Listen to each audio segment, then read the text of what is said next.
My name is Hannah Nordby. I am the Area 5 Program Coordinator and a member of the NDSU Extension Conservation Leadership and Planning Team. I am presenting the January 2025 microlesson covering the topic of North Dakota State Soil Conservation Committee annually requested documents that NDSU Extension collects on behalf of the state committee. By the end of today's microlesson, viewers will be able to understand why various documents are required or requested, be able to confidently complete and submit the documents reviewed, and identify best practices to complete the documents. Let's start with the most important takeaway. A detailed email was sent out in November reviewing all material needed by January 31st, 2025. This microlesson is meant to serve as a reminder and a resource to help your SCD complete and send in the paperwork to the shown email address. The first form we will review is the reorganization form. For your reference, I have a screenshot of what the reorganization form looks like. The form must be completed in its entirety. Please be sure to verify elected versus appointed supervisors and make sure their information is in the appropriate spots. Denote board chair with an asterisk behind their name. Include all supervisor contact information. And we do ask if they do not have an email, please type NA or not applicable. This form helps us better keep in contact with soil conservation districts across the state by updating our email and mailing list, amongst other important reasons for having this at our fingertips. Something that has been a little bit different the last couple of years is that the alternative information box was an addition after COVID. This information will only be used for emergency purposes, but we appreciate you including some sort of contact information here. Again, as a reminder, once completed, the form can be emailed to our office at the shown email address. In review, make sure to verify that fields have been completed correctly. Add an asterisk by the board chair's name and complete the alternate contact information box. I have included a QR code for you to scan. Once you scan it, it will take you to what the reorganization form looks like, and you can email that to yourself. Or again, refer back to that original email that Amber sent out in November. The second form we will review is the Oath of Office form. Why are oaths of office required?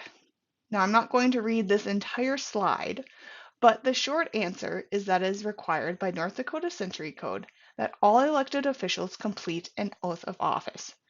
Supervisors that fail to file an oath of office may be subject to removal of office. Now, we all know how challenging it is to find supervisors. Please fill out your oath of office appropriately and get that into the appropriate people. Now that we understand why oaths of office are required, let's discuss the what in more detail. Elected supervisors only need to sign an oath of office when they are elected or re-elected to their office. The Secretary of State actually sends out the oath of office form directly when supervisors are elected. Things are slightly different for appointed supervisors. They must complete their oath of office form annually, and it should be signed on the date of appointment. In both situations, neither supervisor can perform any duties until the form has been completed and is on file with the Secretary of State. Our office has sent out a fillable form for you to utilize.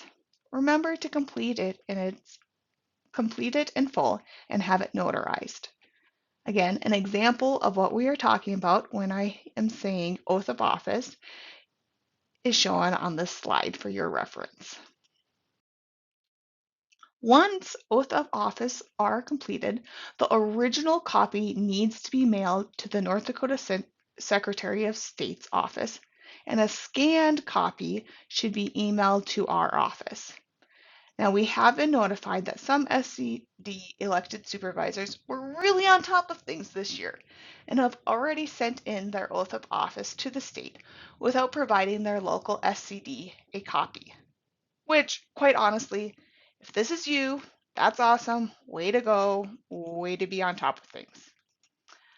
For that soil conservation district employee, when you are sending in documents, please let Amber know if this is the case and that oath of office has already been sent in to the North Dakota Secretary of State. Amber is able to appropriately record that information and reach out to the state office to confirm that they have received that oath of office form. In general, a few tips and tricks is to utilize that fillable form, complete forms in advance, and invite a local notary public to your SCD meeting. Once again, there's a QR code that will take you to that fillable oath of office form for you to utilize. The supervisor training report is the next document I will review. Starting with the why, again, I have North Dakota Century Code shown on the screen to give clarity to where this requirement comes from.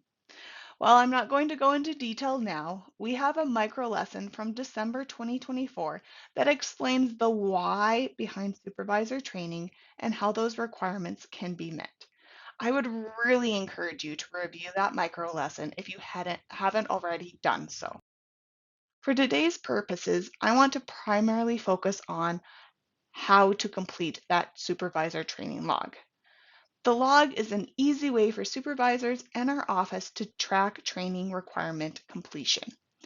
We ask that you include the event name or title and write in the date under the appropriate training format. For example, if you attended a local shop talk, okay, the event name would be Shop Talk, Cover Crops, for example. It was a district training opportunity. It was hosted by your local SCD office, which counts as a training, and you would go ahead and put in the date that that event was held. In general, there are multiple ways to complete these training requirements. I would remind you that there are different training requirements for new versus returning supervisors. And my biggest piece of advice is to keep a copy of the log in your supervisor training or in your supervisor binder or folder and take time during your SCD meeting to update that log. I think many supervisors are surprised with how easy it is to complete their annual training requirements. Now, there are an abundance of resources available to folks on our SCD Resources Google Drive related to understanding what counts towards supervisor training, along with recordings of relevant trainings that our office has created. Once again, scan the QR code to access the Google Drive or reach out and we can email you that link.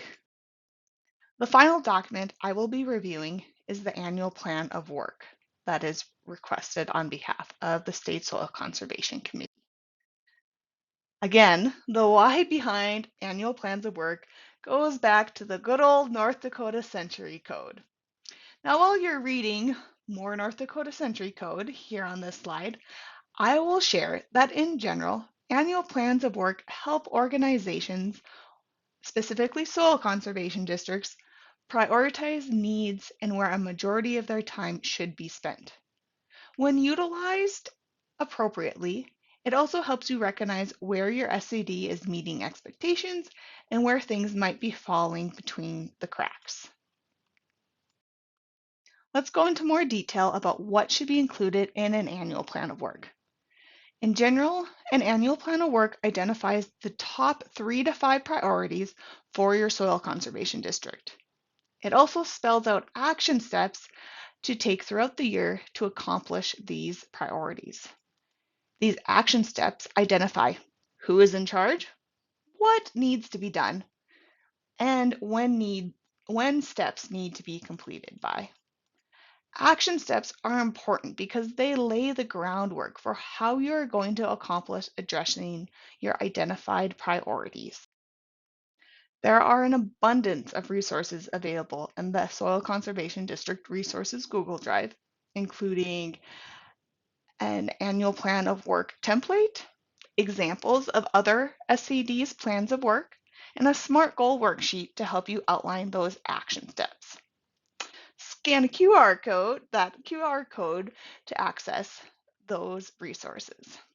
If you're like me and your SCD is looking for additional support that's more so in person, not necessarily a worksheet to fill out or a video to watch, but you would like the support of someone coming to your office and helping you go through that process, please reach out to an area program coordinator.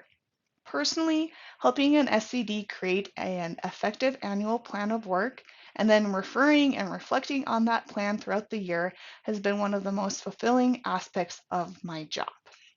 It's fun to see an employee and a board of supervisors kind of recognize the great work that they're doing and how much they've accomplished over the course of the last year. And an annual plan of work really helps bring out those highlights.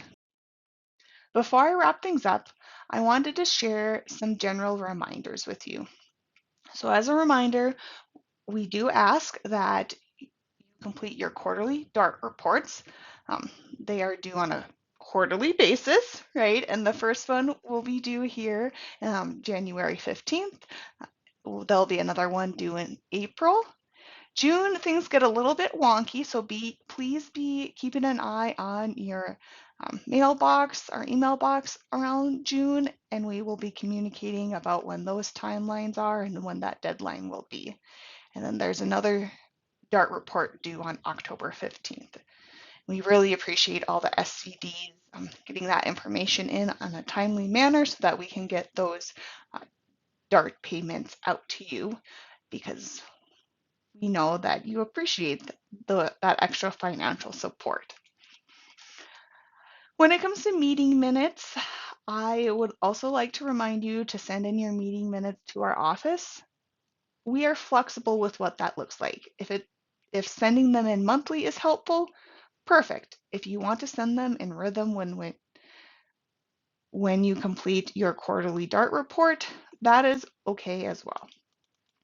Finally, when updating or completing your inventory list, while Century Code does not state specifics as to what needs to be included in that inventory list, I would encourage you to include whatever information you would like stored in an alternative location in case of an emergency. When it comes to those meeting minutes and that inventory list, we are not keeping a close eye on things and comparing districts by any means. We simply want to store these documents in an alternative location in case there were to be a fire or those documents would be lost due to staffing turnover or various things come up. And so that is our intent with keeping those meeting minutes and inventory lists on record.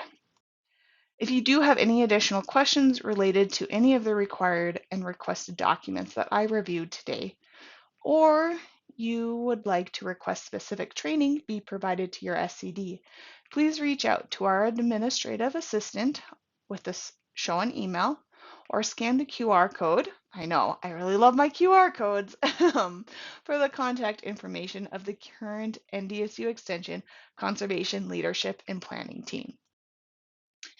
In closing, as a board, please take time to talk through these questions. These micro lessons are meant to serve as a reminder and kind of a spark that hopefully will lead to deeper conversations and a deeper understanding of the different roles and responsibilities of not only SCD employees, but the supervisors and how you can work together to meet those conservation goals locally. Of course, reach out if you have any training topics you'd like to see covered. We want to make sure that the training we are providing is relevant and useful to soil conservation districts. Thank you for watching and have a great rest of your day.